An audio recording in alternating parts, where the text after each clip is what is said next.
independent thoughts, independent life. This is Chad Benson. This is just common sense. The Constitution gives to the federal government the responsibility to do a census every 10 years. That census needs to be an accurate count. It needs to count the people who are in this country. And for virtually every census for over a century, it has included a question, are you a citizen or not? But you are a racist. It's that simple. God, Ted Cruz, you're a racist. You're an absolute. How dare you ask the question? How dare you ask the question? Who's in your country? You have no right to ask that question. You have zero right to ask that question. Make America white again. They want to make sure that people, certain people, are counted. It's really disgraceful. Okay, again, I asked the question out there. Why? Well, then people, Chad, aren't going to answer. Well, you think they're going to answer now? I mean, do you think they're going to answer now after this big craziness? Were they going to answer before? What is wrong with knowing who's in your country? Well, then they could be found out. Nobody's hiding in the shadows. This craziness that everybody's hiding in the shadows is a bunch of BS. I'm here in Phoenix, and I grew up in Los Angeles, and I lived everywhere. Sacramento, San Antonio. I lived all over the country, all over the world. You're not hiding. Very few people are hiding in the shadows. And the people who are usually hiding in the shadows, whether they're citizens or not, are usually people who've done some things that are wrong. You're not. We have a right to know who's here. I think the big problem for a lot of people is, on the left, is there is that fear factor that we would find out that, we throw this number out, 12 million, 14 million, 8 million, it's 38 million, it's 42 million. That changes a lot of things in people's minds. I don't care what anybody says, right? It's that old, we talked about it last week with the weight thing, right? Right? I've only put on 10 pounds since college. You get on the scale, you're like, oh my God, I've put on 65 pounds. Because you don't want to believe it. It changes a lot. It does. Why shouldn't we know who's here? Well, it's a racist thing. Why is asking a question a racist thing? Right? Well, it's like asking for papers or this. No. Why are you here? Okay, you're here for this. Okay, you're here. Why are you here? Well, we've come here because there's a better economic opportunity here. Okay, well, at least we know. Right? I mean, we're not deporting anybody. And before we start freaking out, let's just remember Obama deported at a much quicker rate than Trump is. That wall's nowhere closer to being done. And we got an issue here where people are coming here in droves seeking asylum, and it's economic asylum they're seeking. Let's be honest about that. It's a better opportunity, economic asylum. If you give it, they will come. All of that stuff. We have a right to understand. So much of our data when it comes to immigration, illegal or otherwise, is built on the reality is that we're just pulling numbers out of our ass because we're not quite sure what the real number is. And it's not going to be perfect, but I'd like to know. But you want people gone. I don't want people gone. I want us to solve the problem. But I think a lot of people are nervous. What if it was 50? Let me ask you this. If you thought it was 12 and you found out it was 65 million, would it change how you looked at it? You found out it was 38 million. Would it change? Yeah. Yeah, it would. It would absolutely change. I would defy anyone in Washington to describe the position of the Trump administration when it comes to the census. 4 different federal courts have ruled that the idea of putting a citizenship question on the census has not been justified or explained by this Trump administration. The Department of Justice was ready to throw in the towel and say, that's it. We're going to print the census forms as promised the first part of July.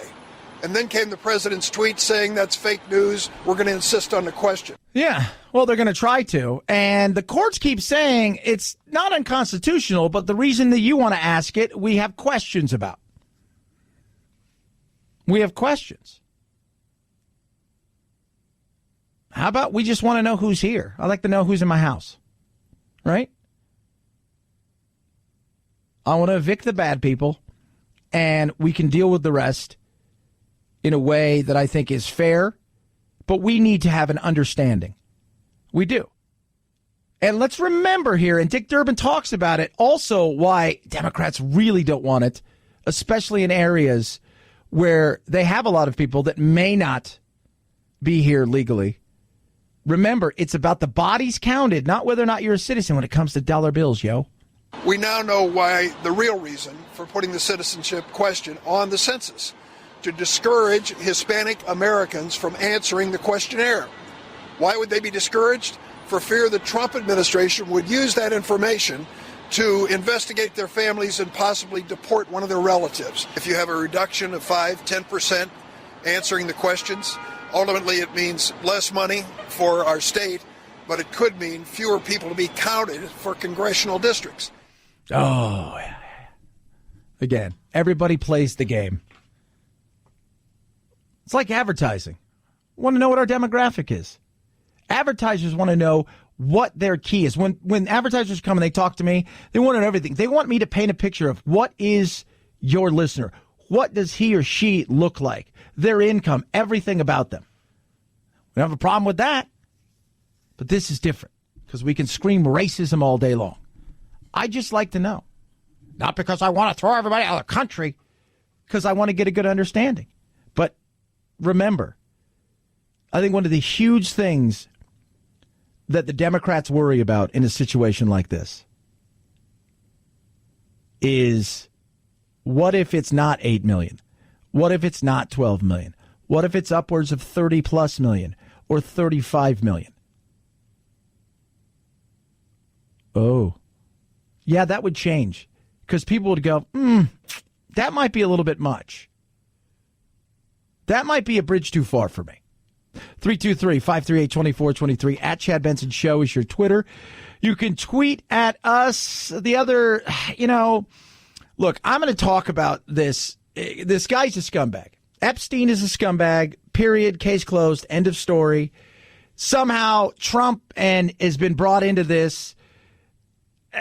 Clinton, here's the thing with Clinton. Clinton knew the guy hasn't talked to him probably for a decade. Trump says he hasn't talked to him for a while. Trump apparently barred him from Mar-a-Lago. They're making this, anything they can tie around. I had people last night texting me saying, well, Trump's just as guilty as this guy. Clinton took 26 flights on his plane. I said, Clinton didn't take 26 flights as you think 26 flights. He's never been to the island, all these kind of stuff that people talk about. You know what Clinton did? Clinton borrowed his plane on several occasions. And so if I flew from, let's say Clinton flew from Los Angeles to New York and it made 3 stops, right? Every time it stops and goes back up, that counts as a flight. So Trump and these people all run in the same sphere, right? They're in New York. They're all wealthy. They're all well-to-do. They're known. They've met, is what I'm trying to say. They've met. Trump's a lot of things, but I don't think he's a pedophile. Oh, Chad, well, what about the... You know what? Every time somebody brings that up, and then you go, well, Cohen... Again, you're doing this battle here all day long. You just hate Trump. I'm fine with that. Got no problem with it. But let's be real here.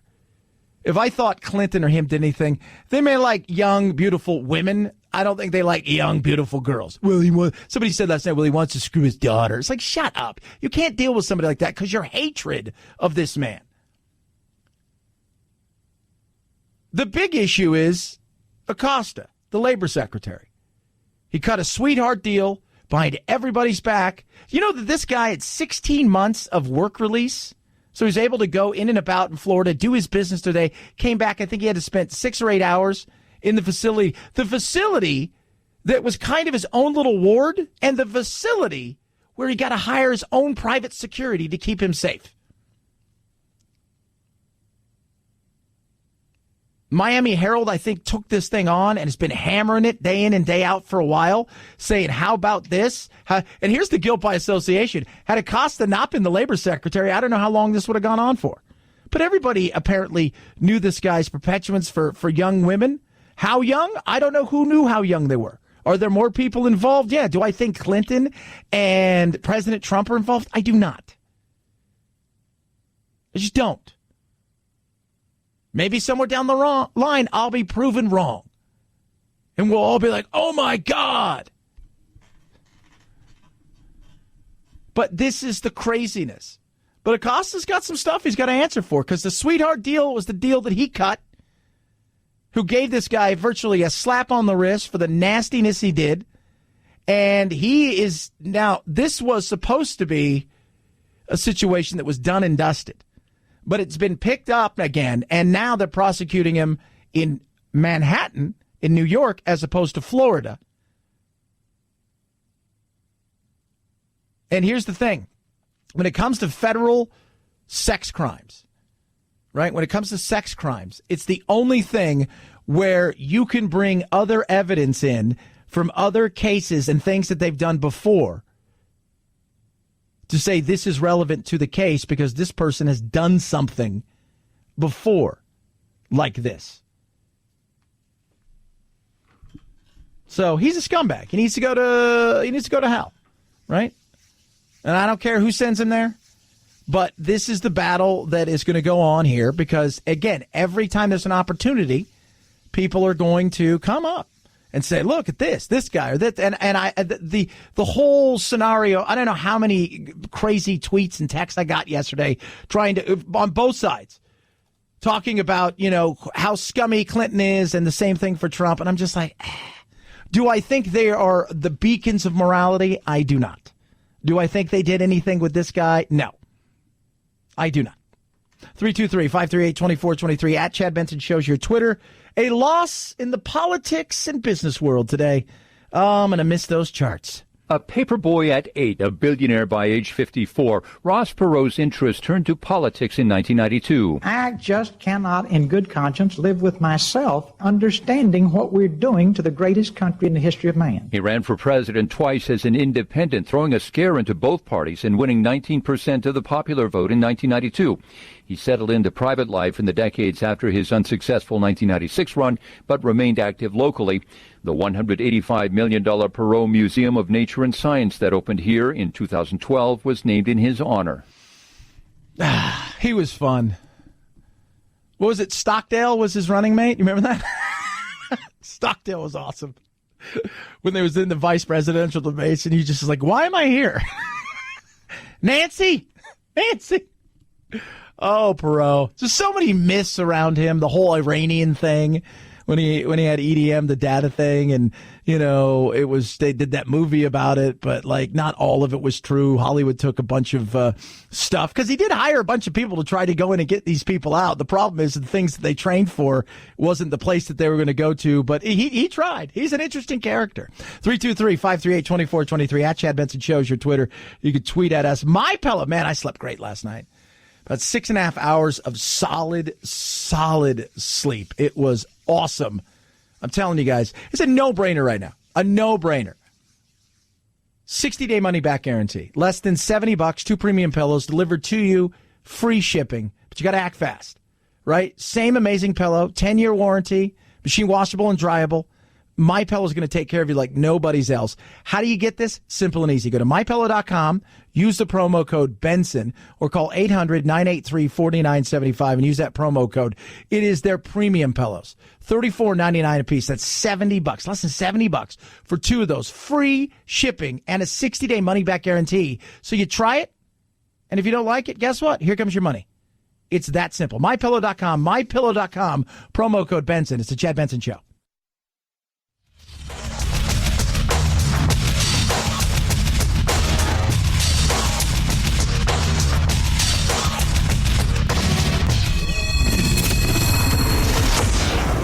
Chad Benson Show, where we make no apologies, although we do say a few Hail Marys and Our Fathers now and then. Amen. Italy's government has called for an anti-migrant wall on its border with Slovenia. reopening wounds from the post-war era of walls and fences separating east from west. Italian far-right leader Matteo Salvini says his, quote, extreme remedy of physical barriers on the eastern border with Slovenia may be the only way to stop the flow of people entering the European Union. A joint Italy-Slovenia police force began patrolling the 120-mile-long border last week. 97 migrants were arrested in just 2 days. Wait a minute. Is Mexico paying for that wall? Just want to make sure, right? I don't want them to pay for the wrong wall. Do you know how embarrassing that would be? Like, oh my God, what? We paid for the other wall. We didn't know. I am so sorry about that. So Italy's going to get a wall before we get a wall. Do you know how upset? Trump has to be storming around right now in the White House or wherever he is. Mar-a-Lago. I can't believe it. Italy gets everything before we do. Oh, that would be hilarious if they got that. I don't think they're going to get that, by the way. I don't think they're going to. Let me tell you something about, if you think our politics is nuts, right, and is tribal and is crazy, their politics in, like, Greece, they got that little bit of that Latin blood, you know, that Mediterranean, they're just, everything's, and, like, yeah, they had a snap election where they're just like, we need an election, and we're going to do it. And so here we go in Greece. So then the conservatives running Greece, right? Because the guy before is like, no, we were doing austerity because we're broke, but it didn't work. So let's outspend all of the stuff we don't have. And then they found out that, oh, my God, I should look at the economics book because it all went to hell in a handbasket. So now they're like, oh, we're going to get a conservative in there. I can guarantee you he'll be gone in 6 months or a year for two reasons. One, he's going to get in there and go, this is just not tenable. None of this stuff's going to work. And two, they changed like they changed socks and underwear. They just don't care. It's just quick. You could be the leader of the country for an hour. You could be it for 5 years, 20 years, 50 years. Right? They'll bring you back off and on. It's crazy. It is. But they're going to get a wall. Oh, man. It's going to piss Trump off. You know what it should be a wall of? Just Vespas. Ciao. 323-538-2423. At Chad Benson Show is your Twitter. Obamacare on trial today. Touch on that. Chad Benson Show.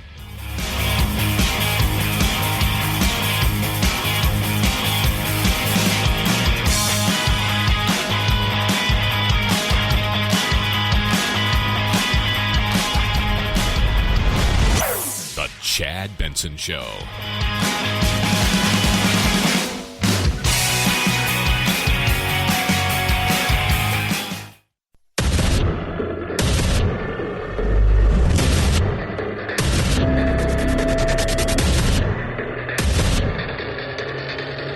Independent thoughts, independent life.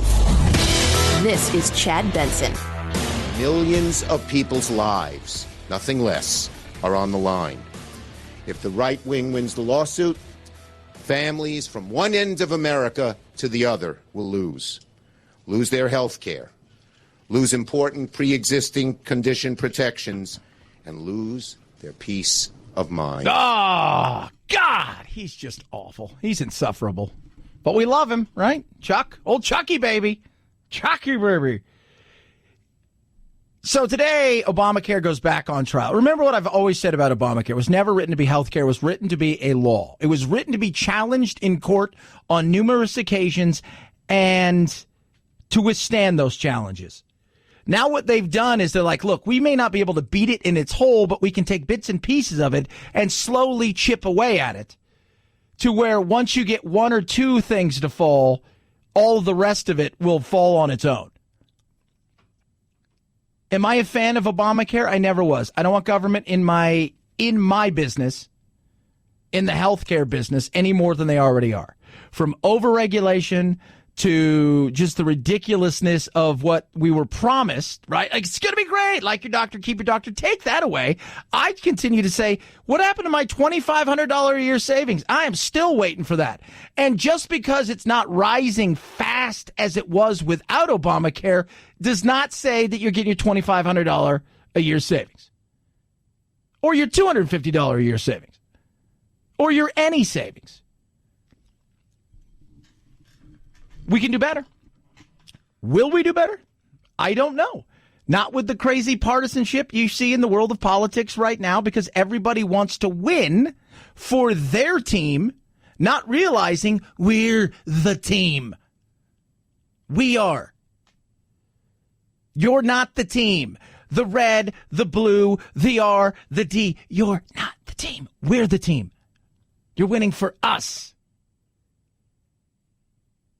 It's ridiculous. I think we need to look what's good, what works in Obamacare, what doesn't work. And the thing I continue to talk about, the T word. I think the administration's trying to address a problem that's with the high cost of prescription drugs, trying to get more transparency in the pricing. Yeah, transparency. And that means for everything. Everything.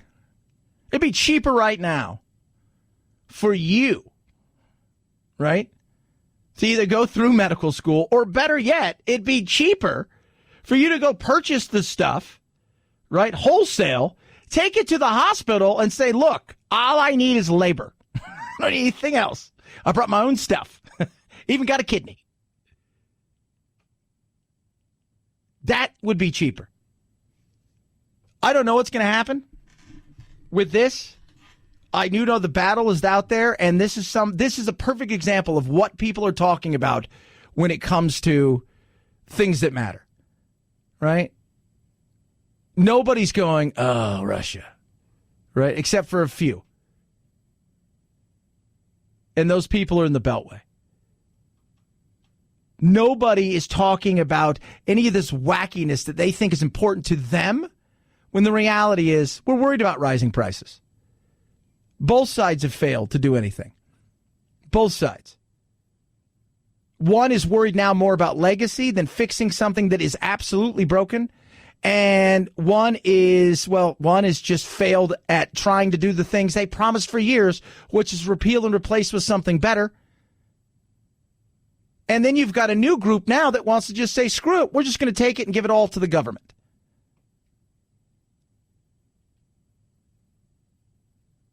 We can do better. And you better start thinking about that in a real way for all those people that it can't happen. It can happen. It may happen. Now, would I mind seeing a public-private option? I've always said I have no problem with that. I think there's ways, and I've talked about it for years, of going into medical schools and finding kids and saying, look, we will pay for your school. We'll pay for all of that, but you have to promise us X amount of years to work in certain areas, maybe rural, some inner cities and urban areas, and some other stuff like that, and give people the opportunity to go to some of these places and find some doctors that maybe want to work for the government, and that's fine too, but also allowing people to have choice. But we better figure it out, because they're breaking it. No matter right now, I feel like they're kids fighting over a toy. And both are pulling on the arm. And at some point in time, the arms are going to come free. And we're like, oh, you broke it. Now what? 323-538-2423 at Chad Benson Show is your Twitter. You can tweet at us. Love hearing. You can also, you can check out the Instagram, which is a cool thing. I was talking to Phil earlier because what did you have on you did a henna tattoo? What was it? It was Rush, right, Phil? This is the Rush Starman logo. Yeah, Rush Starman, because he's part of a cult. But you put that on, and you have like groups, because groups are very big in social media things. So you got groups, and people like criticize you for it, because then they had to show here's real. And it's so funny because it's all we do now. It's like we criticize each other on social media. I posted a picture yesterday of Jack. He's at his first Nike camp, like basketball camp, kind of serious. Club teams, the whole 9 yards are out there. He's really excited about it. He has a Nike shirt. I had so many people, because he wears Nike shoes, just like sending me horrible things. And I'm like, what are you doing? He's a 9-year-old little boy who likes Nike. Well, Nike's what? They're anti-American. Shut up. I'm over that. Everybody is so critical. This bubble that people live in. I hate to burst your bubble, too. Well, I'm going to boycott Nike. They don't care. Nike doesn't care. They don't. Well, if we all did, but we're all not going to. I mean, Doug Ducey coming out, well, we don't want your money here, Nike, in Arizona, so what do you think of those apples? 2 days later, I'm wearing Nikes. Everybody's critical, right? Everybody's a critic. And I'm fine with that to a certain extent, but don't you not use your head every once in a while? You realize that, Phil's thing was a henna tattoo. It's not a real tattoo, right? Or Jack is not, right? He doesn't need to be caught up in the world of politics and who's woke and who's not woke and who's evil and who's bad. Oh, my God. Just you sit back. It's just, I'm like, at this point in time, what do you do? Like, everybody has to say something horrible. And I will tell you, there are so many people. I'll go to my Facebook, and you will see people who, you think, would you talk to your grandma like that? Except the problem is that is grandma talking like that. Some of the things they say are so vile. And you just have to mute them. You're like, you guys are awful. You are.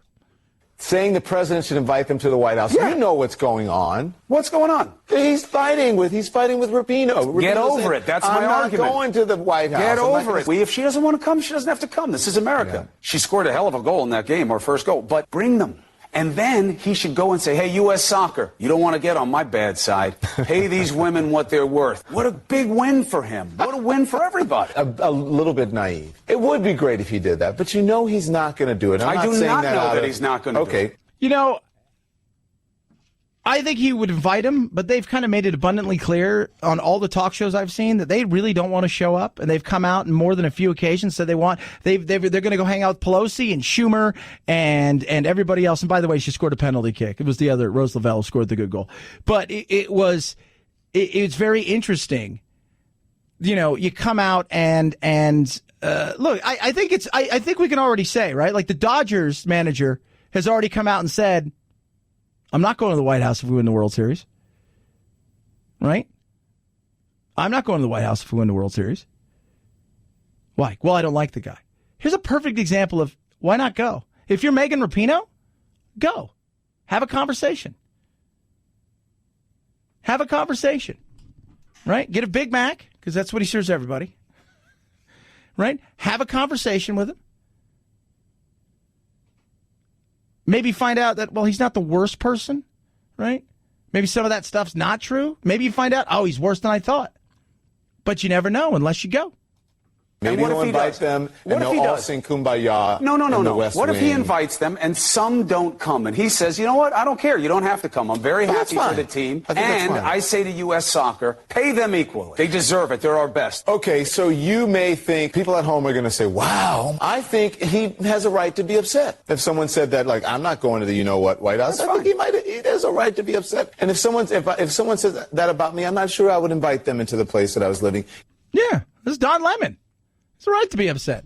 Do it. They got a big ticker tape tomorrow, right? Maybe everybody should throw money at them. Would that be sexist? Make it rain? You're such a jerk, Chad.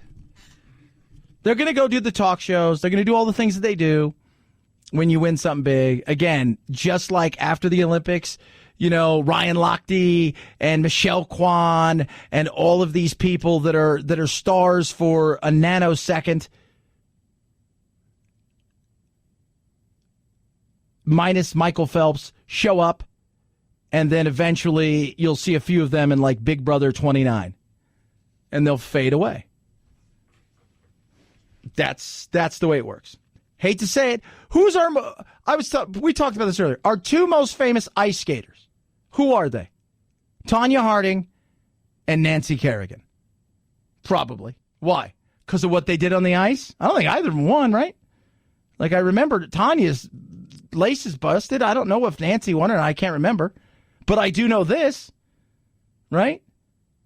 Nancy got clubbed in the knee by a fat guy ordered by Trailer Trash. There you go. That's why we know them. So, shows you. I hope they go, though. I would. I'd go and talk. Because I think without having a conversation or dialogue, that makes it more us versus them. 323-538-2423. At Chad Benson Show is your Twitter. Feel free to tweet at us. Love, hate, all those things. Somebody tweeted out, well, geez, Chad, you don't like us? No, I like everybody. I'm totally cool. I love talking to everybody. I just think at some point in time, You know, a 9-year-old is wearing a T-shirt of Nike and shoes. You don't have to be really obnoxious about it because he doesn't care. He likes the stuff, right? He likes the stuff. Got no problem with that. Somebody asked me yesterday, would you buy your kid Nikes? I said, I bought him Nikes 2 weeks ago. But what about Colin Kaepernick? It's not my kid. I'm not buying him Nikes. Right? My kid likes Nikes. He likes Under Armour. Whatever he likes. As far as the shoes go for playing, it's comfortable. It's totally fine. It's zero problem with that. Just, it's amazing. It's crazy the way we are. Hey, every day we're losing 20 plus veterans to suicide. This organization I'm working with is amazing, called Wounded Paw Project. And they are incredible. What they do is they go rescue dogs that are getting ready to be euthanized. Because we have too many dogs out there. They're shelter dogs. They're going to be euthanized. And they train them to be service dogs. And this takes a little bit. It takes some time and it takes some money. And then they put these dogs with veterans, first responders, and their family. It is absolutely incredible what they're doing, but they need your help. They do. They need your extra car, truck, RV, even a boat. It's really a vehicle for change. You're going to be saving a paw to save a life. You're going to get a great tax-deductible gift. They also take cash donations. They're amazing. What are you waiting for? Anything to help. 844-678-4PAW. That's 844-678-4729. They're amazing in what they do in training these animals and saving them and who they get them to. The people that sacrifice so much are veterans, are first responders and their family. What it can do to change their lives is incredible. Saving a paw to save a life. WoundedPawProject.org. WoundedPawProject.org. It's the Chad Benson Show.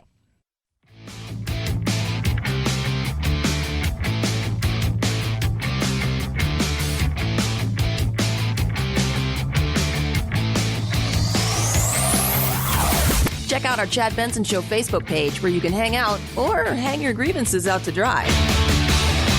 This is Chad Benson.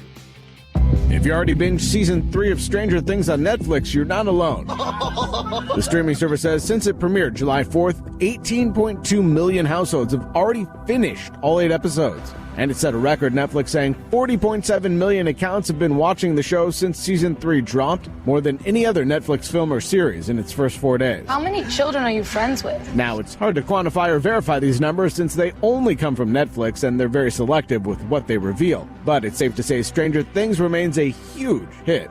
Yeah, it is a huge hit. I will say this. I've got through about 3 episodes, I think. I'm just getting ready to start my 4th episode. Season 2 sucked. I like season 1. I'm curious because they said today, people are asking the question, is this going to be a $1 billion franchise for them? I don't know. I have no idea. They're losing Friends, and that's happening very fast. HBO Max is taking Friends. 20% of the audience surveyed said that if they lost Friends and The Office, they're leaving. I don't know how real that is, but I tend to believe people will follow what they like in a situation when it comes to something like a Friends or a show that they're really connected with. I was talking to somebody a little while ago about this, and I was like, how many more seasons can they do? Season 2 is, and I'm also like, I watch it. I don't dislike it. I watch it with the kids and stuff, and like Jack and I, we talked about it. He likes it. I liked it the first few episodes because I'm like, I like the nostalgia, Dungeons and Dragons, kind of nerdy, the whole 9 yards. At this point, that's all worn off for me. And I'm like, I don't find it to be scary. It's just, it's like, we'll see. But and then yesterday Netflix announced, was it Gal Gadot as Wonder Woman? The Rock and Ryan Reynolds are going to star in a major movie for Netflix. And I wonder what that budget's going to be because they're worried because they did Triple Frontier, I think, or Triple Threat was a movie with Ben Affleck and a few other guys, and they said it bombed. And they're saying, they're trying to figure out what they're going to do and how they're going to put money out there because they've got to be selective. And it's tough, too, because what you're hearing now is if you want to work with certain directors in Hollywood and if you want to work with certain inside of certain, like Warner Brothers, this, that, and the other, you've got to be careful because they're playing that game of leveraging, well, if you want to go do a Netflix show or go up and compete against Getting ugly. 323-538-2423 at Chad Benson Show is your Twitter. You tweet at us. I do love hearing from every one of you.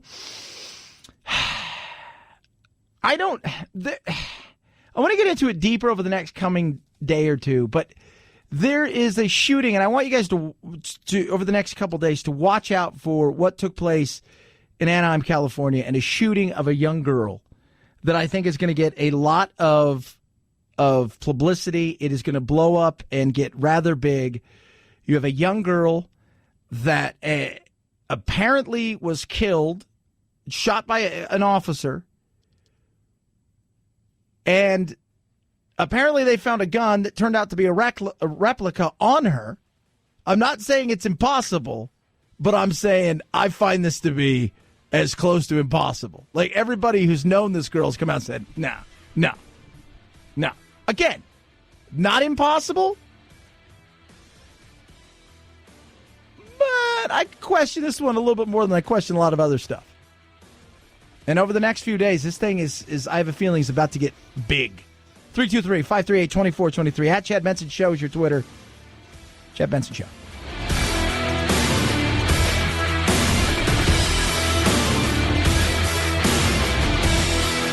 This is the Chad Benson Show.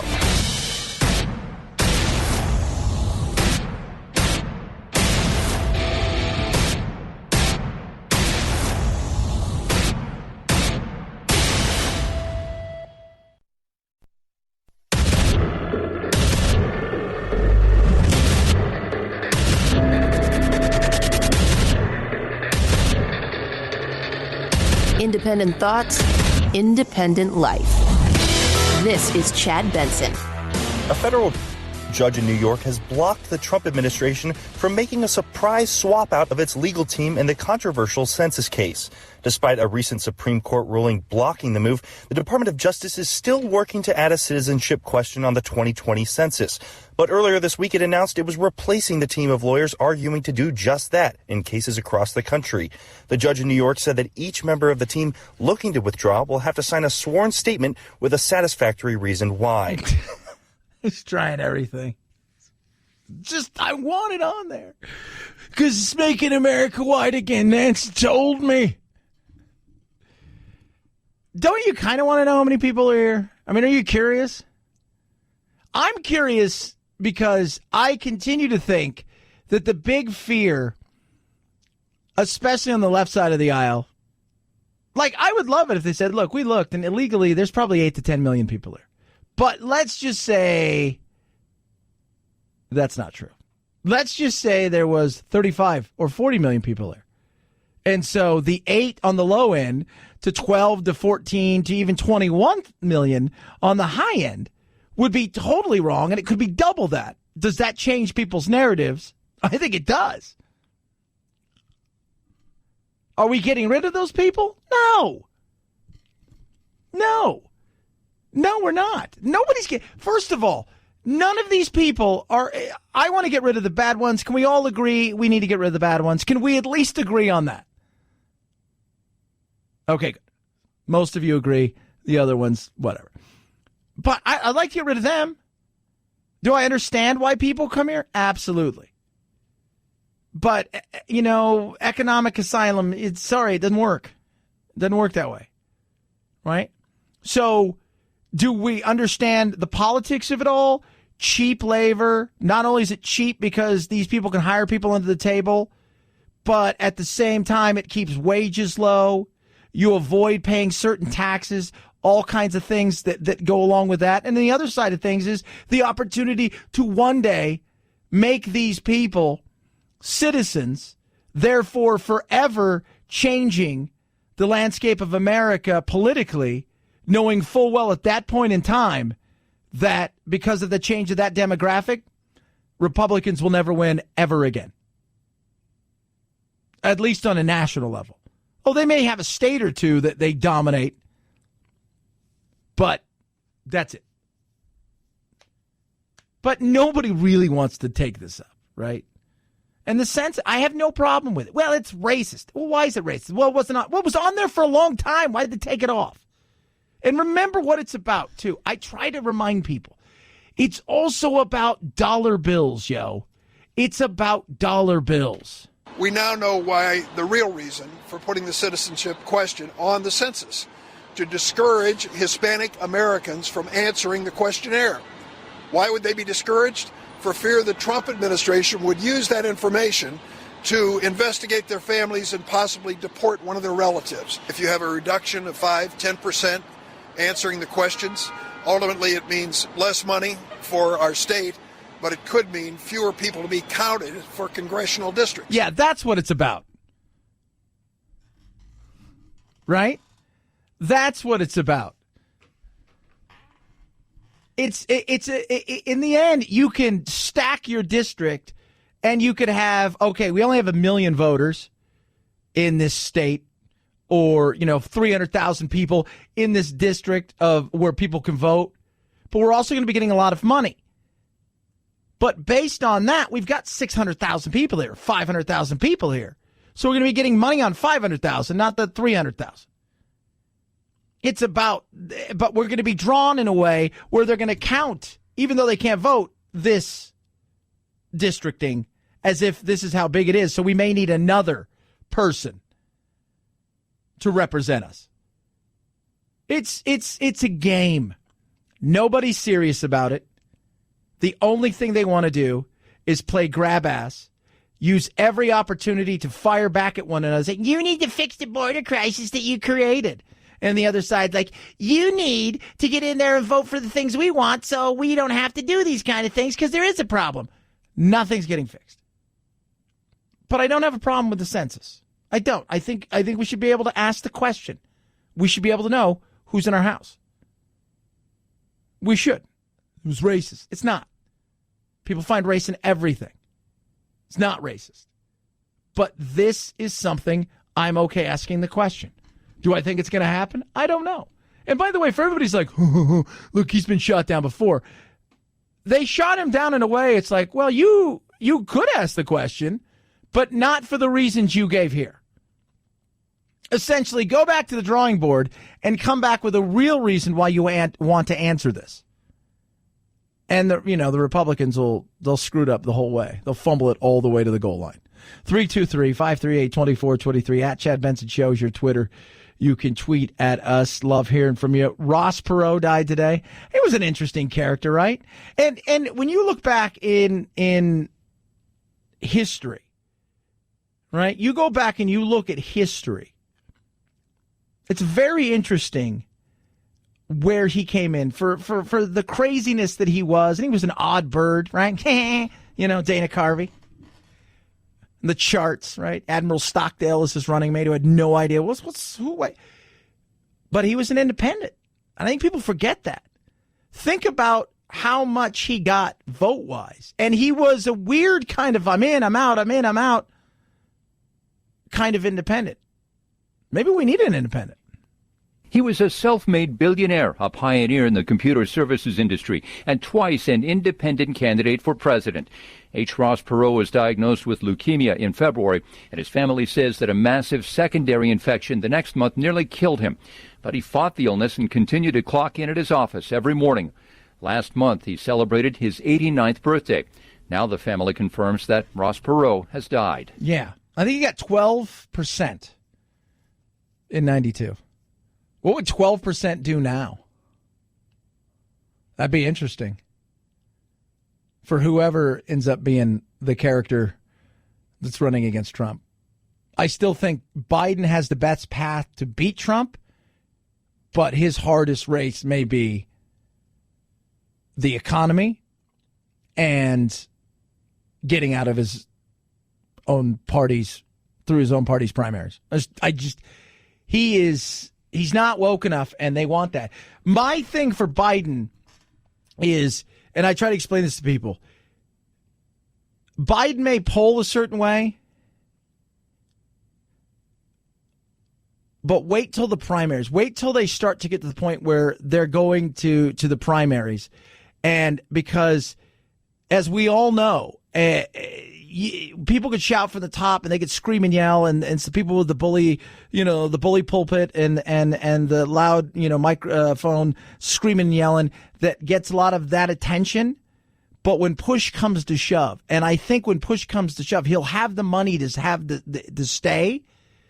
And if he can get out of his own way at times, I think the far left is going to be surprised to see what will happen along the way, and how Nancy and Biden are right when it comes to the fact that, no, this is just a centrist Democrat. That's what he is, right? He's working across the aisle. He doesn't hate the other side. Doesn't look at them the other side. They might be Democrats and Republicans, but they're not cats and they're not. They're just different. And there are people that are getting down and working every single day that aren't grabbing the Instagram and getting the microphones and just doing their thing and having everything splashed out there. Saw a news report today on Biden says, since he left the White House in 2016, he's made $15 million. I'm like, good. Got no problem with that. Let me tell you something. If they told me today that Biden left the White House in 2016 and he's made $300,000 since then, I would have been said, this guy's not only a buffoon, but he is completely unelectable anywhere. Not even in his house is he electable. He should be making that. Damn Skippy. Somebody wants to pay you $200,000 to give a speech, you do it. Right? Books, you write them. Why? Because they're going to pay me a couple $1 million and I'll get a ghostwriter. There you go. He should be. I don't know. Well, he's not middle class. He's out of touch. They're all out of touch. All of them are out of touch. They are. When I was down at the border, I'm down at the border with Andy Biggs, right? Congressman Andy Biggs and Congressman Gates and several others, right? I'm down at the border with them. You know what they had with them? People waiting on them in a lot of ways on hand and foot. You got 3, 4, 5 people with you. Some of them only had 1 or 2, but all of them had help and staff, and none of them drove anywhere. Everybody was, they were driven around. They're all in big black SUVs. They don't live the same kind of life. They are different. So middle-class Joe is just a little bit more middle class potentially. He's a little bit more folksy. But I got no problem that he made money. Good for him. Capitalism, baby. 323-538-2423 at Chad Benson Show. Your Twitter, you tweet at us. Disneyland. I don't even know what to say. Right? It's not the happiest place on earth, then what is? Well, for these group of people, it wasn't. Chad Benson Show.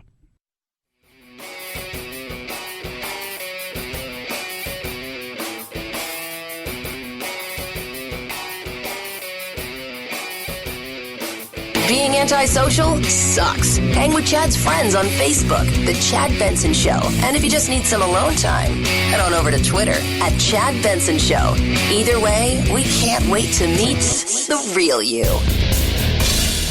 So we had the licking the ice cream, and now we've got an idiot that films herself gargling mouthwash, then spitting it back into the Listerine bottle in the latest viral video of I'm an absolute clown. It's an idiot. What the hell is wrong with people? I'm curious. What is wrong? Well, Chad, you got to understand something. And here's the thing.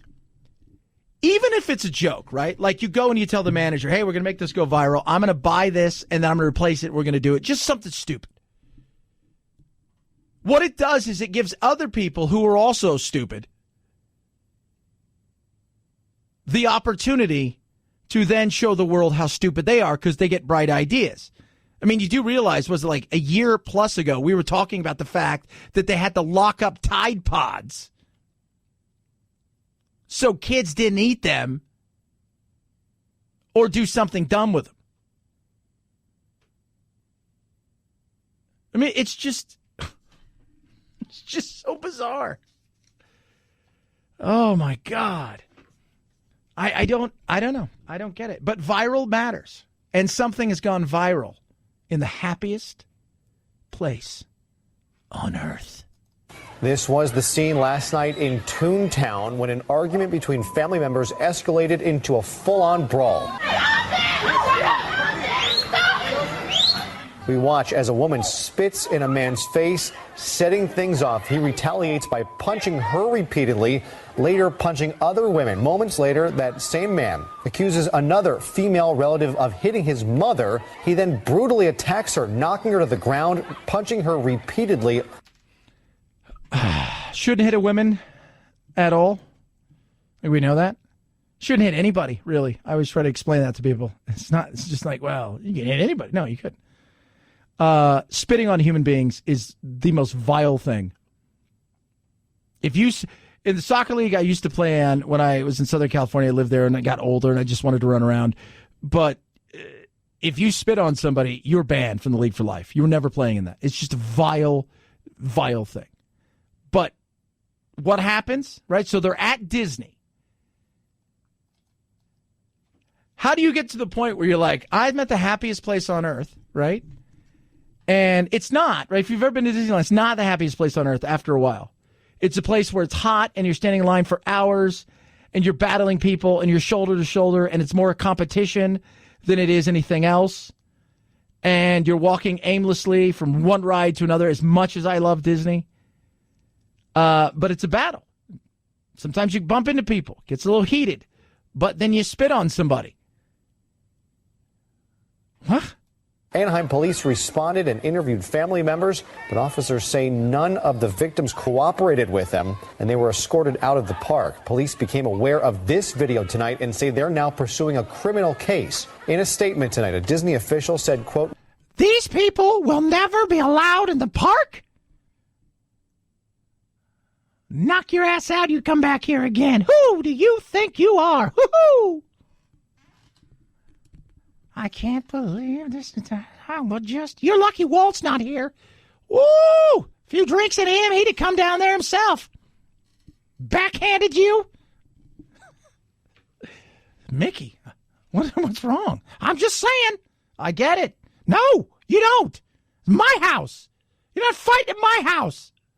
All right, I'm just telling you, no. Damn. I was at Disney one time. It's a fun story. So I'm at Disney, and I'm at the California Adventure side.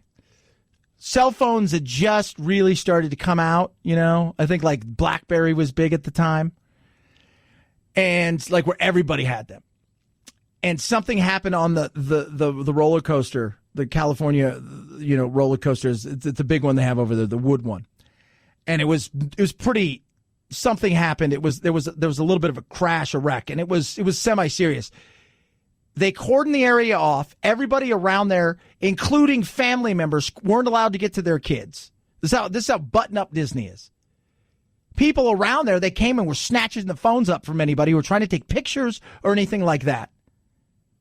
They were escorting people that did take pictures from the park. It was they do not mess around. And I think it was Christmas Eve or Christmas Day several years ago when that German tourist was killed on the ship, and they just pulled that ship around the back. They just swabbed the deck.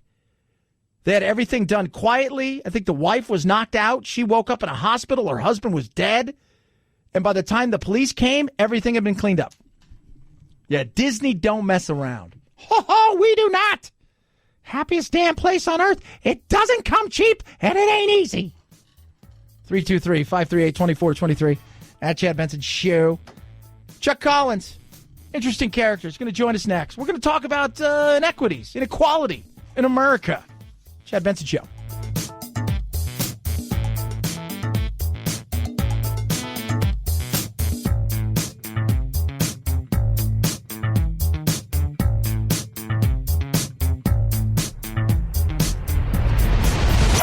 The Chad Benson Show.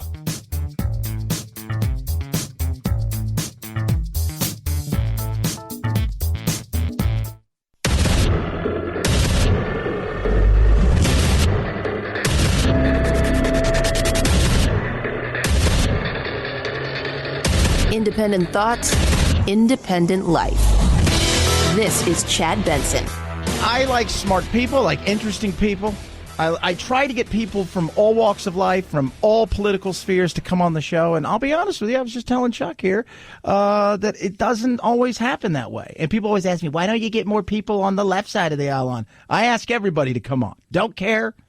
And Chuck's one of those people that will. He is a smart guy. He's an interesting guy. He's co-editor of Inequality.org. Chuck Collins joins us.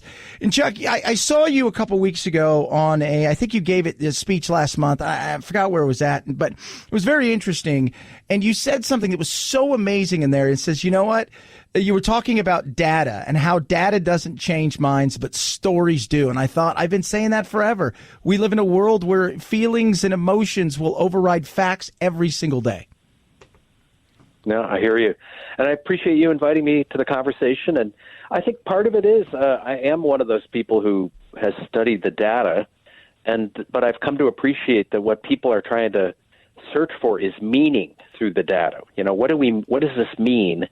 And that's where we sometimes break apart, if you will. We take different meanings from the same data. So, you know, we may agree on some stuff. We may differ on other things. We live in a world of, you're a little bit more left than I am, but we live in a world of this crazy tribalism. And it, I don't know about you, but we can actually get further if we work together, and we're not going to, agree on everything. Why do you think that we're in a situation where we're so ridiculously divided right now? And what is it about today that we can't even have a discussion about inequities or race or anything without everybody going to hit below the belt, starting right there, and then we turn around and run away? Yeah, I hear what you're saying, and I think part of it is we just don't have enough opportunities to work together on things.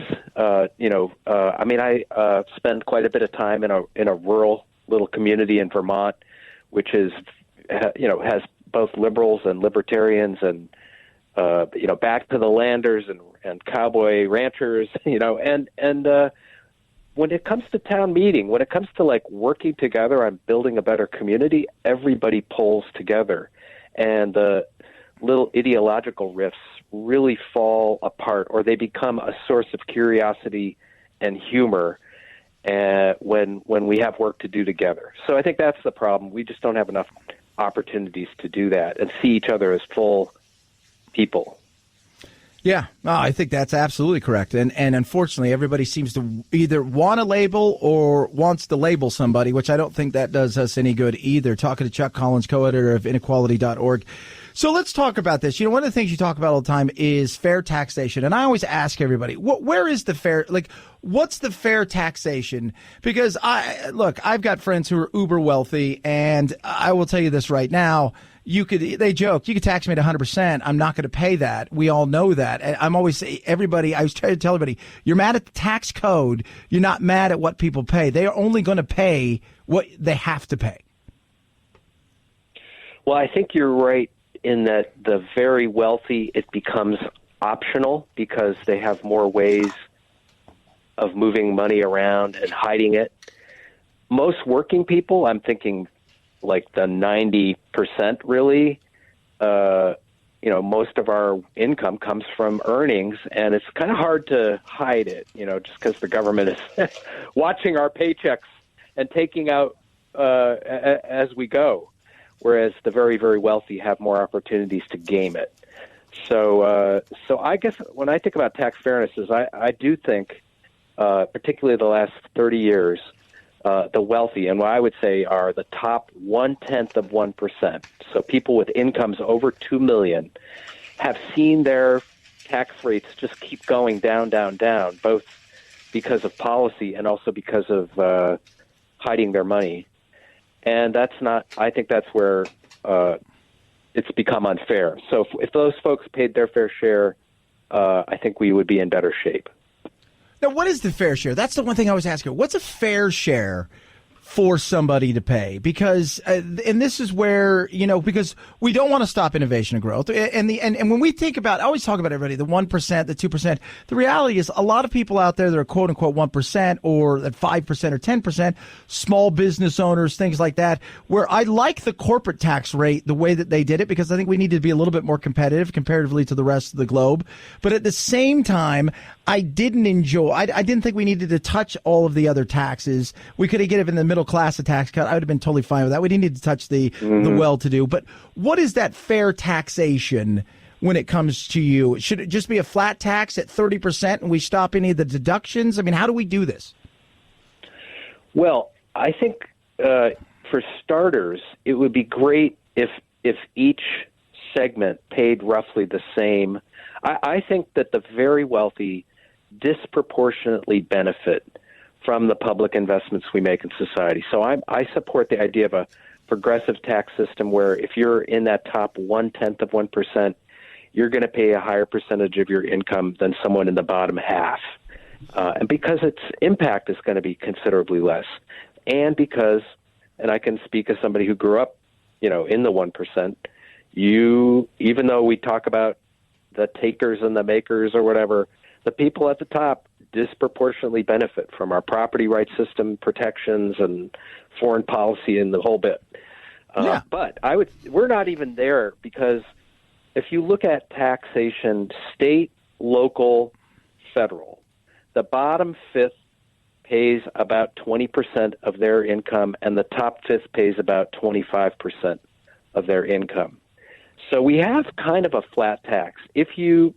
And the only thing that makes it progressive is that the federal tax system does have wealthy people pay a higher percent. But the low end, our local state property taxes, are regressive. So the lower your income, the higher you pay. So right now we kind of have a flat tax system, and I wouldn't mind if the very high end chipped in more and the middle paid less. Yeah, well, hey, you know what? I think that I'd love to see our middle class start really coming back in a way that's real. And I don't want to see I always tell everybody, here's the way I look at things, Chuck. And we're talking to Chuck Collins, who's he's an interesting guy. He's director of program of Inequality and the Common Good at the Institute for Public Policy, and he's also co-edits the inequality.org. And I want to see a bigger. I've always been one of those things where I look at trickle-down economics. You know what? I agree with what Mark Cuban said. I don't think it works that much for business. I don't think it works that much for government either. I think because we can go around and look at how many programs are broken and we can do so many better things. One of the things I would love to see, Chuck, and I've been on inequality.org on more than a few occasions, is how do we pass on you can take all the money of the world away from rich people and successful people. They'll find a way to get it back, and a lot of people will be back in the same position they were. How do we pass on the knowledge, which, as you know, in so many ways, is the key to getting people out of poverty into prosperity, is the know-how and the understanding? Because I find that to be a bigger solution than a lot of other things. Yeah. Well, more and more we are learning how important financial literacy is, starting with teaching our children about money and stewardship, and that is one of the things. You've heard the rich dad, poor dad. What does rich dad do? He takes kid out, and at 8 years old, you open up a savings account and you start to learn about money, savings, investment. And I meet lots of adults today who don't have sort of the most basic financial literacy.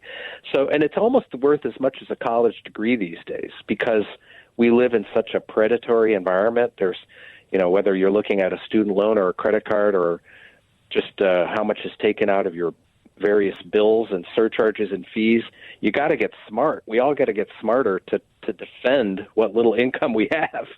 So that I agree with you on that, Chad. I think that makes a difference.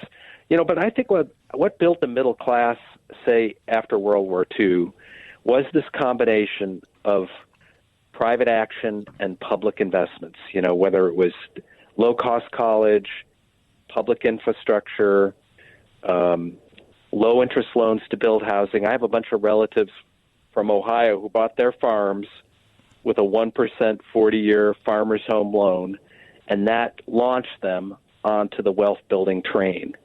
And so when we get together and say, how do we build a middle class, we want to have financial literacy, but we also want to have some of that public investment that sort of was able to lift up a whole generation, really. And that doesn't really exist in the same way now. No. But then you know what? The frustration comes, and example, Chuck, is the fact that we're handing out loans to kids that you know this. If a kid came to you today, right? Let's say you have a kid and you're like, hey, Dad, I want $100,000 loan to buy a Ferrari. You're like, shut up. But $100,000 to go to college. And I look at college across the board and I'm like, we're guaranteeing these loans. They're out of control. The administrations are just ballooning. And what are they getting out of it in so many ways? Because quite frankly, I'm not sure that they're getting, value for money. Why is it so ridiculous to go to a college? Why is it so ridiculous? We're never addressing why it's so expensive. How many administrators need to touch that piece of paper before you're admitted? Yeah, no, well, I actually have 3 of those young people coming to me, and they all have some college debt, and we're all trying to help them figure it out. There's stuff that schools should do to contain their costs. Do they have to pay the head coach, $2 million, et cetera? But there's also states. This is where the taxpayers come in. We used to tax the rich at higher levels, and funds were invested both at the state and federal level in low-cost higher education. I was the beneficiary, my generation, of Pell Grants, which were major grants that help people go to college and not take on debt. So we've shifted the obligation off of states and the federal government back onto families. And I just think, I think you're asking a really good question of what's the value of that college education. I mean, I would say we should invest the same in skills training, vocational training. We treat the building trades in a snobby way when, in fact, we could use some more people could be plumbers and in the building trades and have good livelihoods and good lives. So we shouldn't just be focused on college, but we should be focused on skills. 110%. I think we need to do more of that, man. I love talking to you. It's always an interesting time to talk about somebody. We not agree on everything, but I tell you what, it's something to think about, and we don't have enough real conversations anymore because we're too busy tweeting memes and whatnot. But it's great to have you on. I appreciate you. Chuck Collins right there, a guy who make you think. Check out, he's a co-ed at inequality.org, and he's also an author. Born on Third Base, a 1%er makes the case for tackling inequality, bringing wealth home and community to the common good. Thanks so much, man. I appreciate it. Hey, thanks a lot. Thank you. At Chad Benson Show, Twitter, ChadBenson. And look, you know what? There's not everybody's going to get everything they want, and we need to figure out ways to tackle everything. We need a growing, strong middle class, and capitalism's still the way. But there's so many games that are played and things that you never even. If I said this to you, most people have no idea what rent seeking is. But let me tell you something. That's what big business does. They rent seek. And who do they go to? The people who own the power. And they play the games, and everybody knows the games that are played. It's ridiculous. It really is. There's a better way of doing things, and it's not going to be perfect, but I still think there's a better way of doing things. It's Chad Benson Show.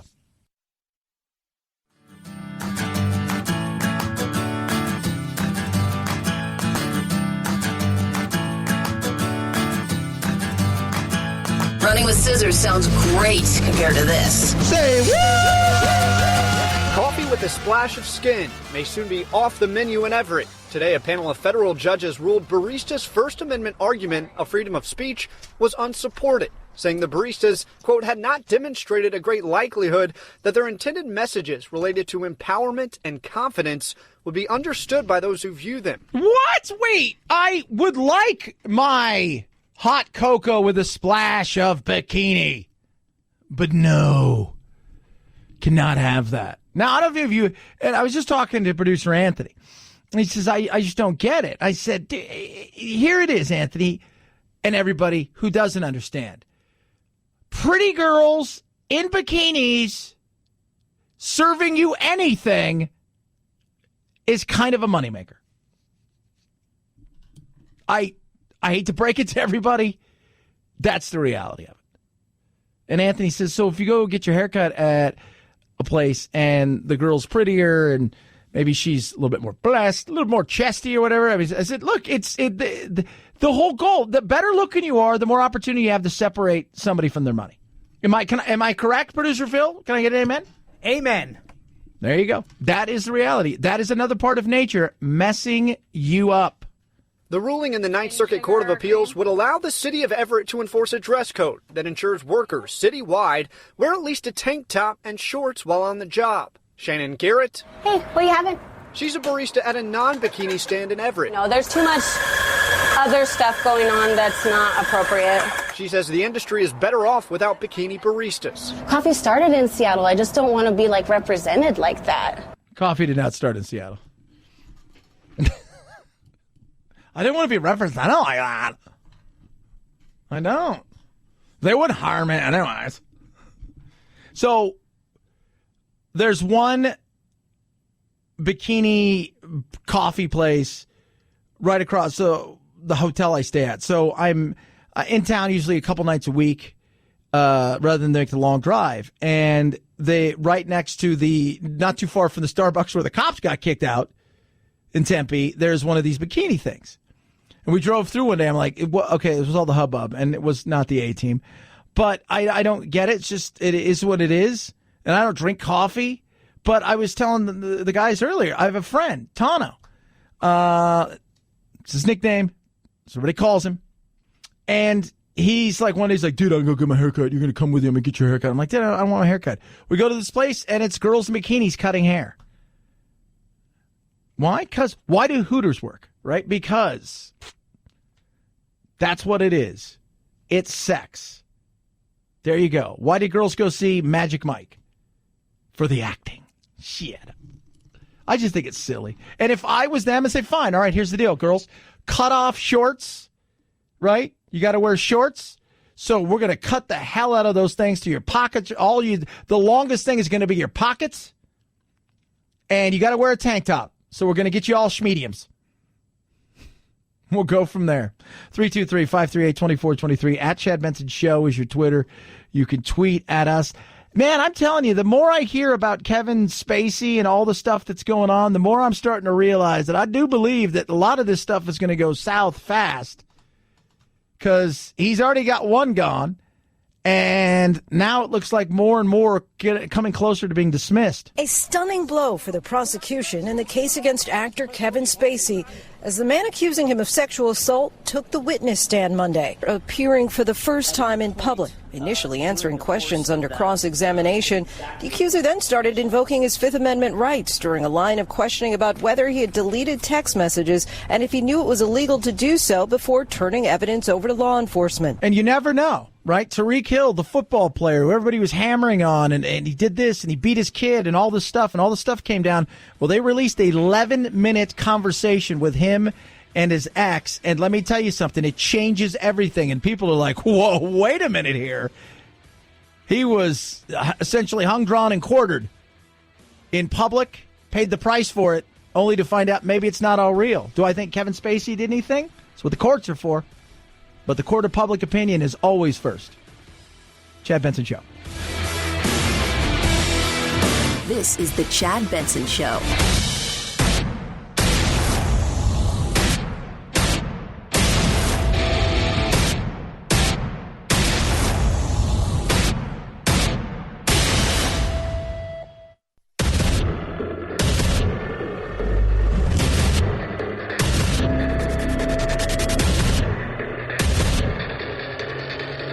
Independent thoughts, independent life. This is Chad Benson. The GOP is showing that they want to destroy the Affordable Care Act for America's families. Here's something that we should be talking about, healthcare, the cost of healthcare, right? Read a great article yesterday. It says, look, people want choice, but they also don't want to go bankrupt. They favor not going bankrupt. They favor not going bankrupt, but at the same time, they want some control in how they are allowed to pick and choose their health care. And here's the battle going on in the Democratic Party. With Biden said one of the first things he's going to do is he's going to put back the mandate for the tax, right? He wants to save Obamacare. I'll be honest with you. I'd rather have Obamacare than single payer. But none of the stuff that they talk about, and this is the crazy thing. So you look at something like Obamacare, and then you look at something like single payer. None of the stuff that they're talking about is kind of really what America wants. I mean, America's choices, the fear, we have this issue of moving off something because we're kind of comfortable with it, but we also fear the fact that what could come could be worse, so we'll stick to what it is that we have now because it's kind of the devil we do. Right? Like, we kind of know what Obamacare is. It's not done the stuff it's supposed to do. Right? It's not. It's done a few things. I like some of the stuff in there, but it's not done the stuff that it was supposed to do. And it sure in the hell hasn't fixed the issue of these ridiculous pricing. So we got to figure this out. And these are the things that the average person, Democrat, Republican, Independent, passerbys, looky-loos in the world of politics, they care about this. What's it cost me? I tell you guys that all the time, but every one of you who's bought a car, one of the first questions is, after you said, yeah, I want to get this, and they're working up the numbers, what's my monthly payment? We want to know. What's it going to cost me? What's it going to cost me? It's the same thing here. I want to know, what is this going to cost me? We don't have any transparency in it. It's ridiculous how these prices are. Like, I'm telling you, what might be cheaper if you have to have surgery on something is finding out how you can go buy everything, right, on your own, on Amazon or somewhere, and then just bring it to the hospital and say, I brought my own stuff. All I need is labor. It's all I need. It's all I need is labor. Nothing else. I don't need anything else. Right? Like going to a mechanic, they're like, look, if I have to order you and do this, that, and the other, you can go online and you can order it and you can find it much cheaper. Just bring it all to yourself. I brought my own MRI thing. I got a CAT scan, right? I got all the surgical stuff. I got everything. I brought it all. I got the parts. I just need somebody to put it in for me. I'll rent a room. It's crazy. But we're fighting over something that could be fixed. Is it going to be perfect? And this is also the other side of things, that we live in this tribal world where we want perfection. And we want perfection in many ways only from our side's point of view. That somehow working across the aisle is evil and bad. It's not us versus them. Right? We're still in this thing together.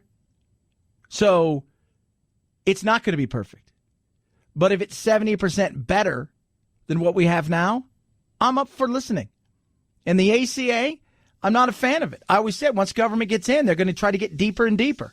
And once they got in, they got deeper and deeper. And they're trying now. You got people now that are running on single payer.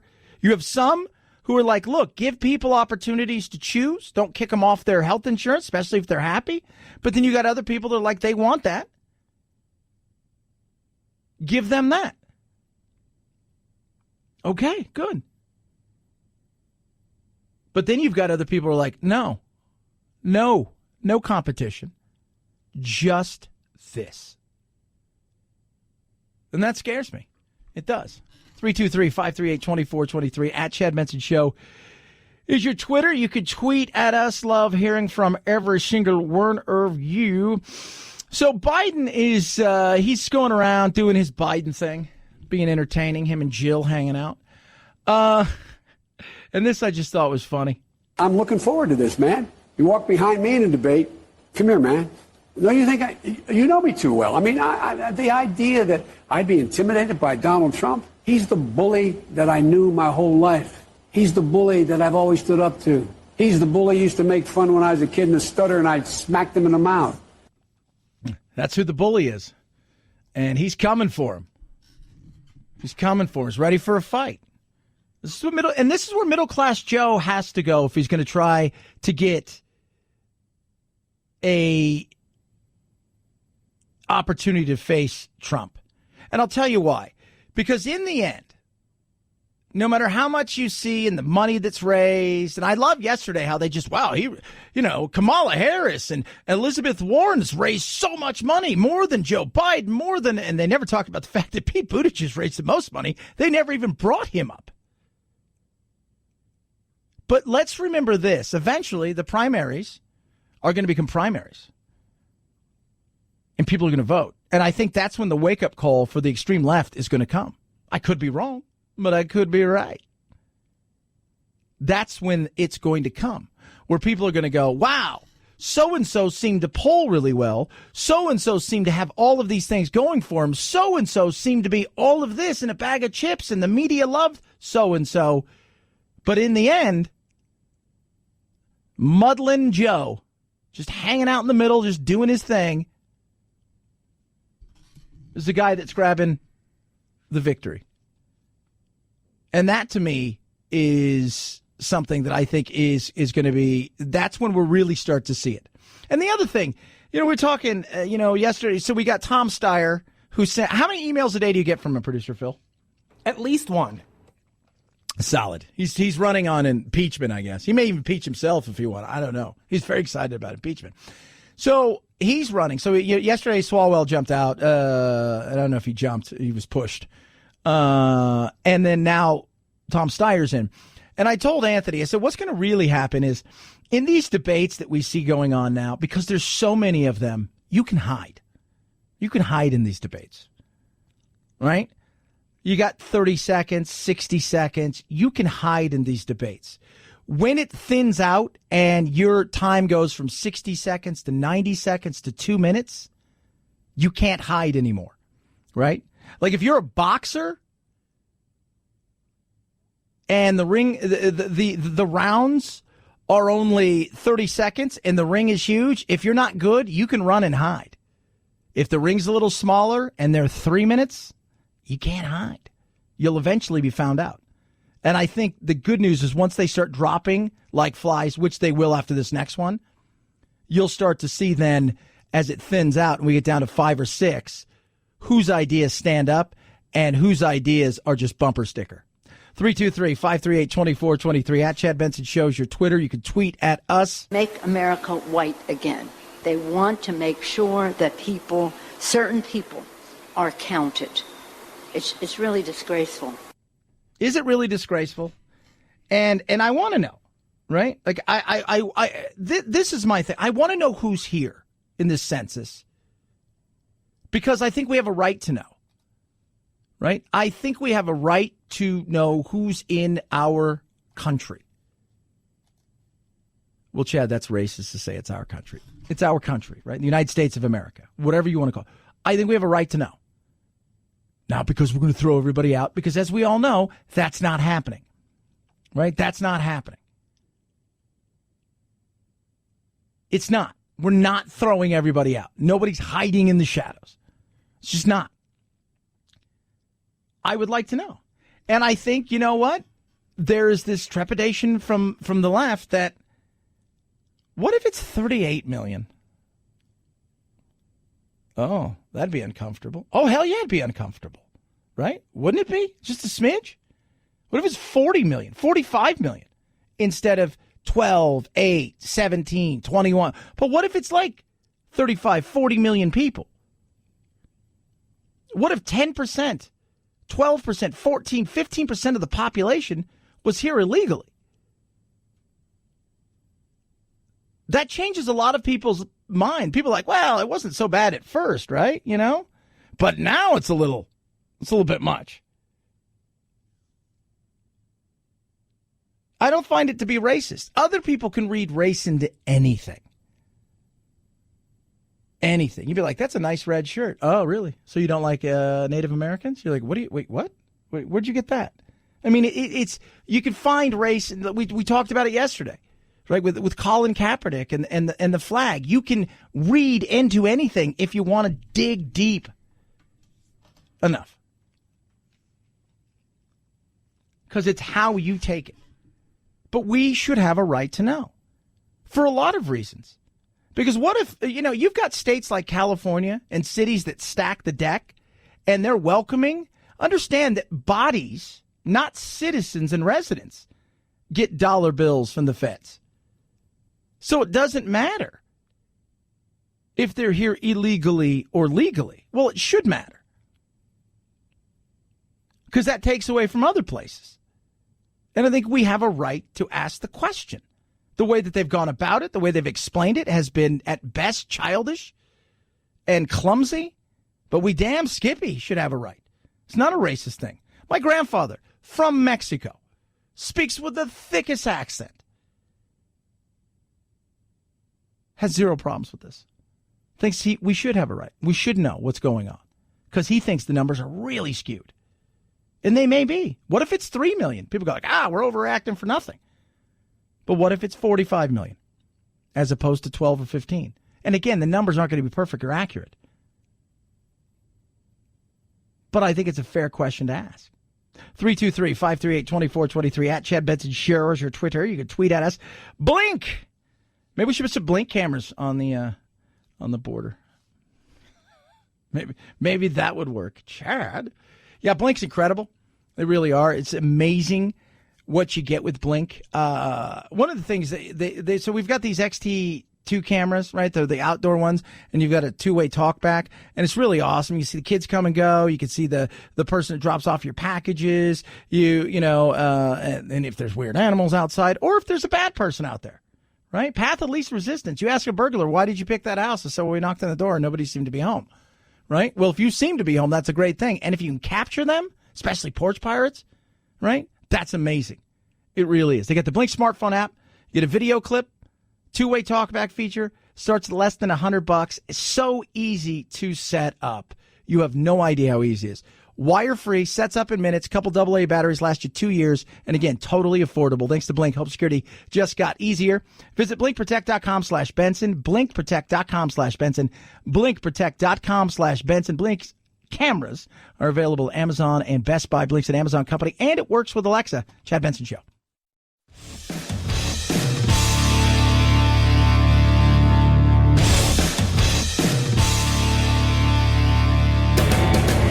Experiencing separation anxiety? That's dumb. Check out Chad 24/7 at his website, ChadBensonShow.com, and on iTunes, free.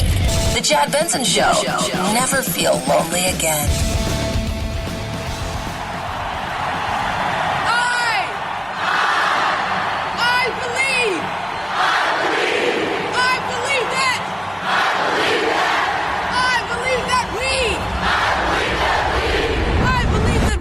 Four-time champions and keep winning until we not only become the best female soccer team, but the best soccer team in the world. Not going to happen. I'm going to tell you that right now. Stoked for the ladies. Congratulations. Again, next 2 weeks, you'll see them. They'll go on a tour. It'll be great. They're going to have a ticker tape tomorrow. Megan Rapinoe, I'm sure, will be sitting in every great liberal talk show host late night in their couch and talking to her. And, yeah, we can just hammer Trump all night. It's going to happen, right? And then a month from now, that'll be that. That's just it. We do the same thing with Olympic stars.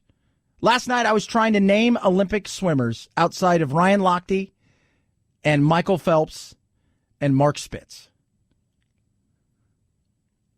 I think I got Janet Evans, right?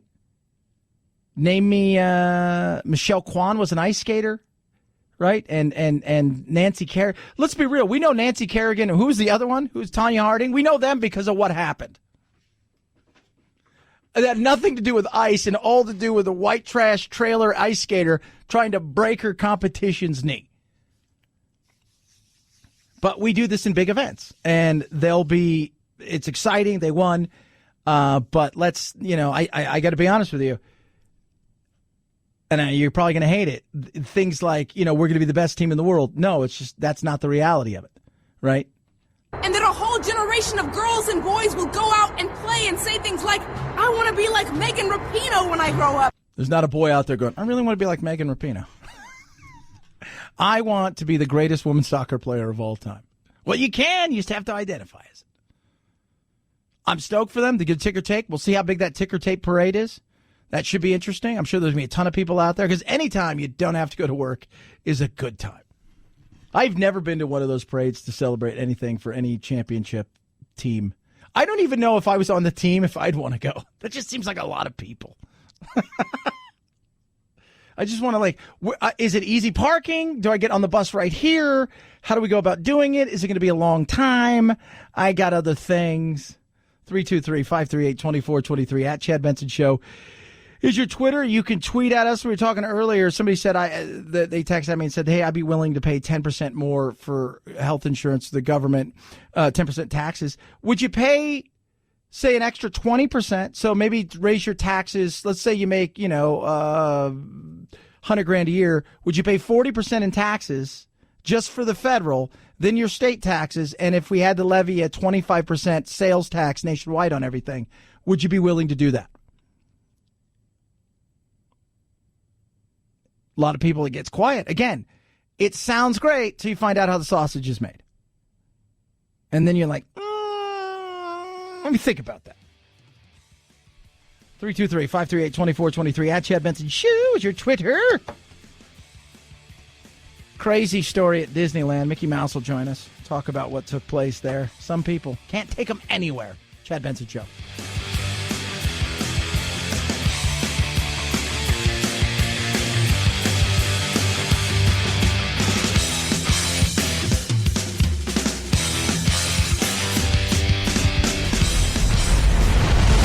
The Chad Benson Show.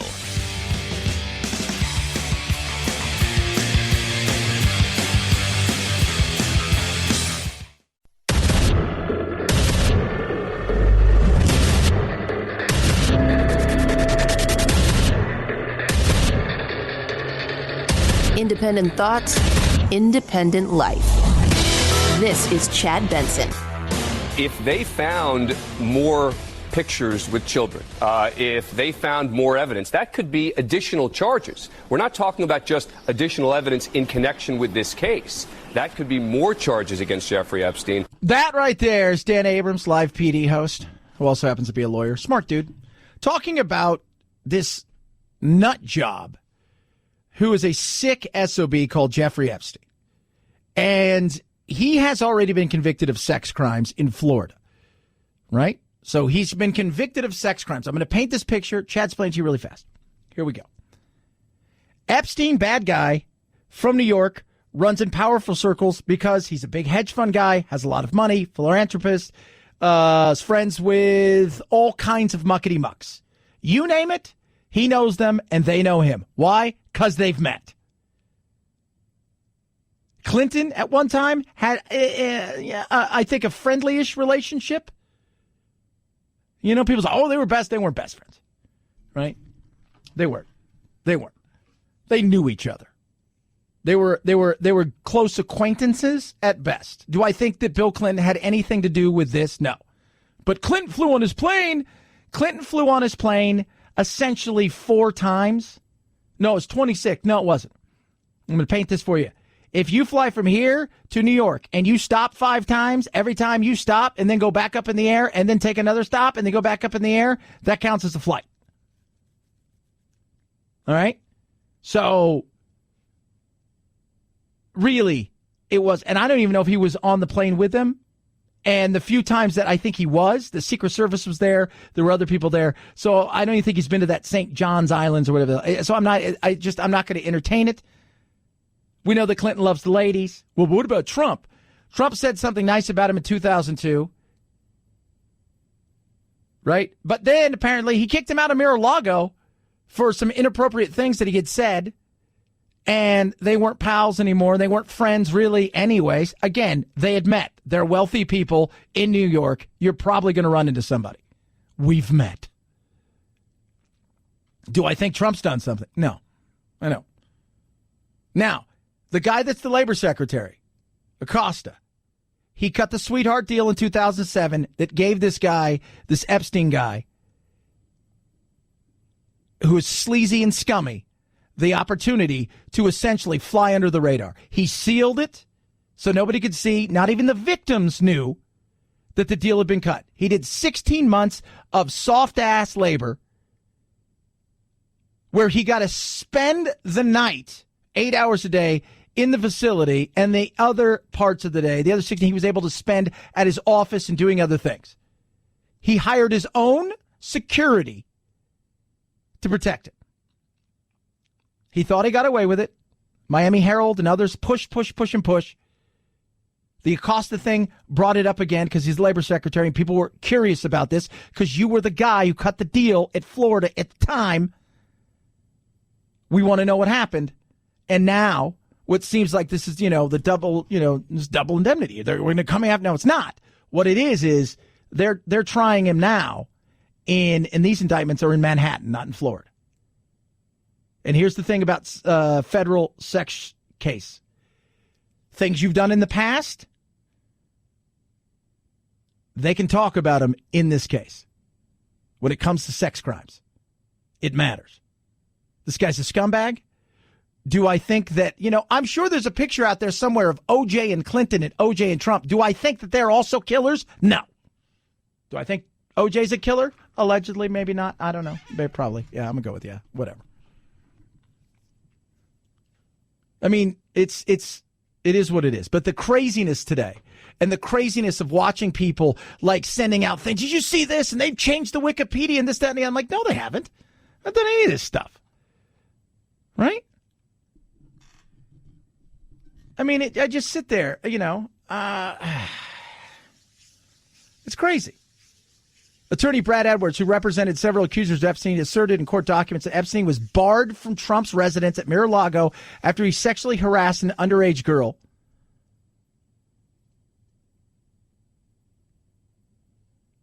I mean, it's just, it is what it is. This guy's a bad dude. He needs to go away for a long time.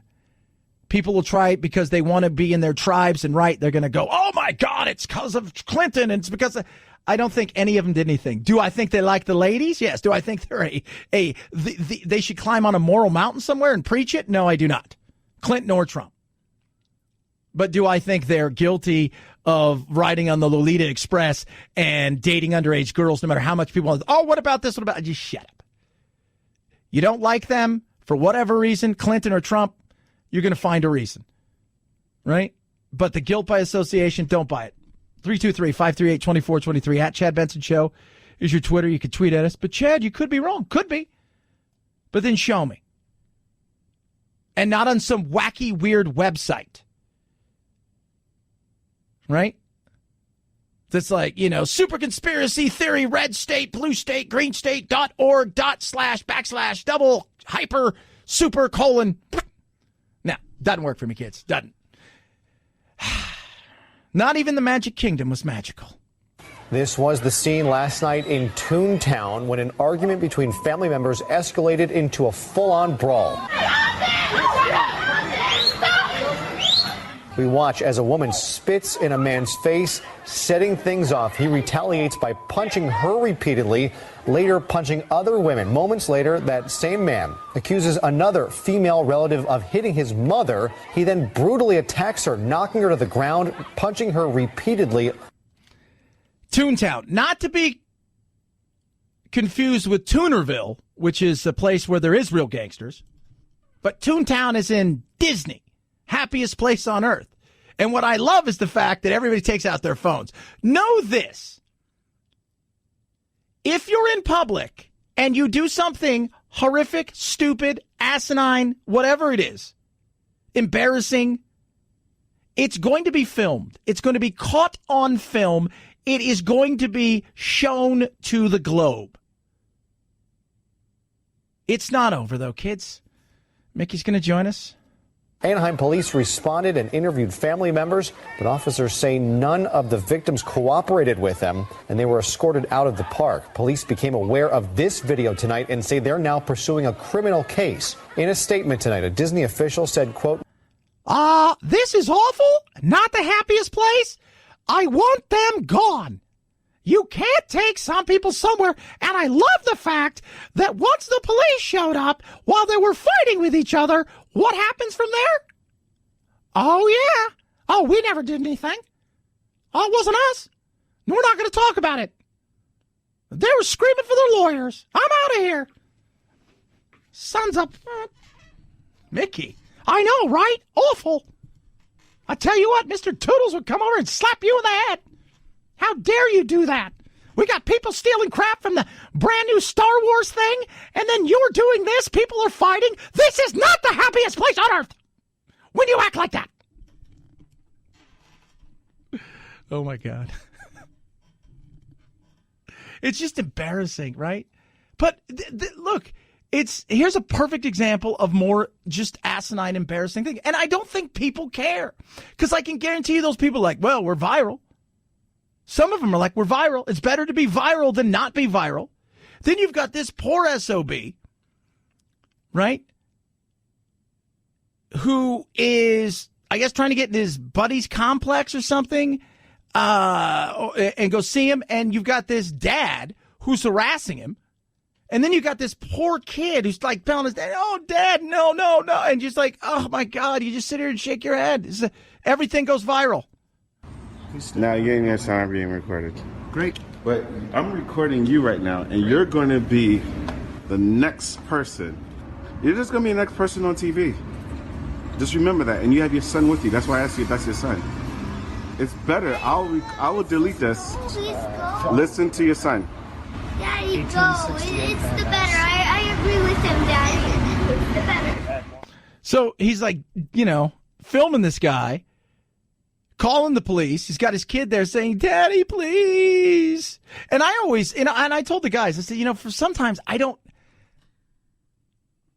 know whether to take some of these videos, like the fighting video is real, right? Like, yes, it was. Oh, man, I tell you what. But this right here, it's like I told the guys, I said, you know what?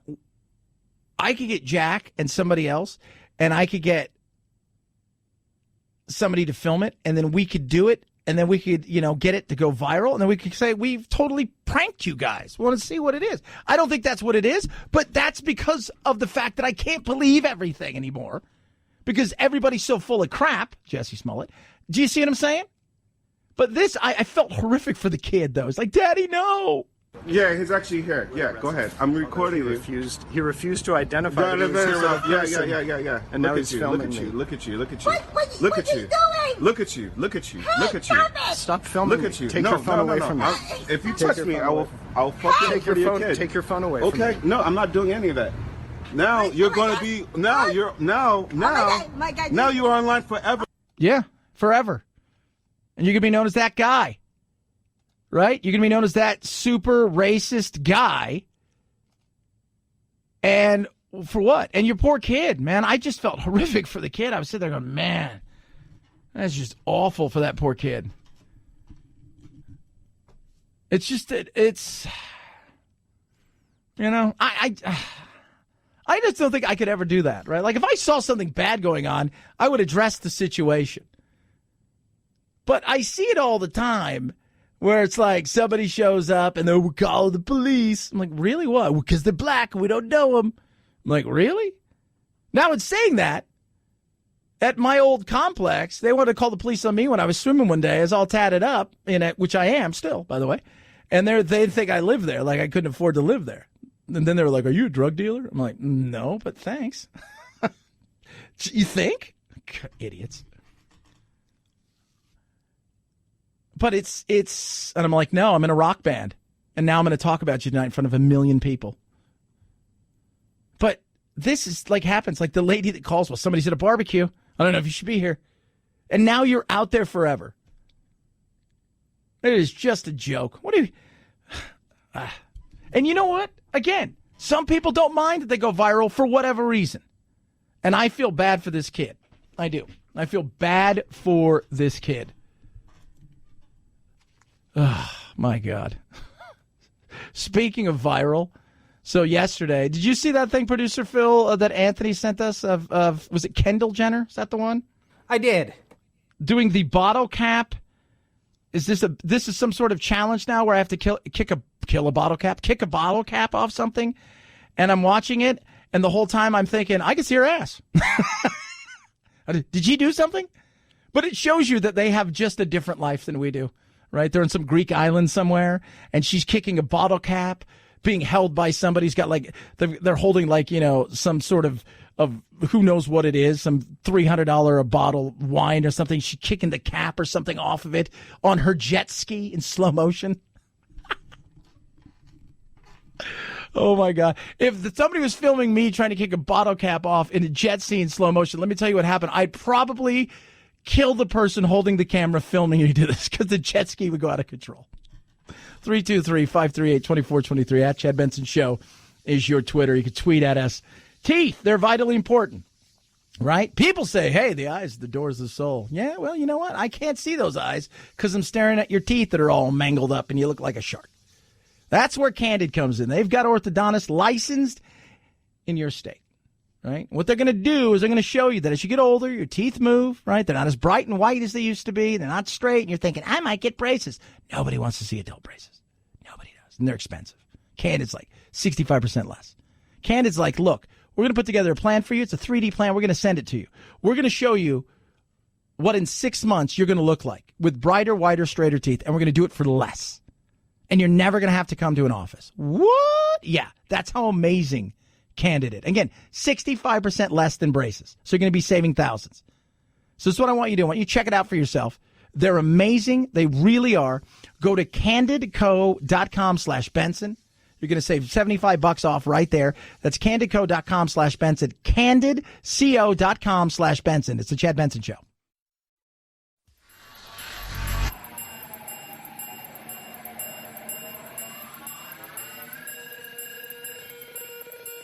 Set Chad straight.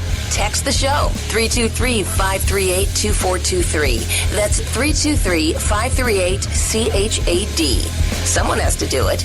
Might as well be you. The Chad Benson Show. I was reading something interesting. Peter Borghese is a professor. I've had him on a few times. He was one of the 3 professors who got all of these papers published that were just crazy. And, he's been since he's very liberal, but he wanted to show the craziness of academia and what's going on in the world of academia and how kids are, snowflakes for real and how hurt they are and how it's just nuts. And he posted something that a professor posted talking about the fact that this professor's like, is anybody else afraid of their students like I am? And they're like, all these professors are chiming in saying, yeah, totally. Yeah, I don't want to criticize them, even though they may be wrong. And I'm like, that's not what I want in my college professors. The money we're spending for kids to go to school is massive. Because you know who's going to have to bail them out, right? It's going to be all of us. Because Bertie's giving it to them for free. But it was really interesting to listen to him say, well, I don't want to criticize them because of how they'll take it and how they'll come after me. So essentially you placate them. Is that it? So you're not going to tell them the truth out of fear that it might go south for you? Like how is that being honest? You're sending kids out there, right? Essentially, Jimmy wants it to be 6, but 2 + 2 is 4, but we don't want to hurt Jimmy's feelings, so we're going to send him out in the world saying it's 6, and he can identify that as the right answer in his mind. Ugh, goodness me. That is not good look. By the way, interesting study. I was reading about debt in millennials. There's college debt. It's huge. Credit card debt that they have from 24 to 35 is bigger than their student loans. So think about that. 323-538-2423 at Chad Benson Show is your Twitter. Speaking of credit cards, why are you paying so much? Time to get a credit card consolidation loan right now from buddies over at Lightstream. They offer loans from as low as 5.95% APR with autopay. And get ready for this. You can even get a cheaper interest rate discount just for my listeners. Think about this. The average credit card APR is 19%. So how do you get this cheaper discount? Simple and easy. Go to lightstream.com/Benson. Check it out for yourself. And in many cases, you can get anywhere between $5,000 and $100,000 the same day you apply. lightstream.com/Benson. Subject to credit approval. Rate includes 0.50% auto pay discount. Terms and conditions apply. Offer subject to change without notice. Visit lightstream.com/Benson for more information. They will take care of you. At Chad Benson Show, Twitter, ChadBenson. Your useless fact of the day: shrimp have a heart and a brain. Their heart happens to be located in the head. Ooh, that's a weird animal indeed. Think about that next time you eat a shrimp. Have a great rest of your day. As always, night, Jack.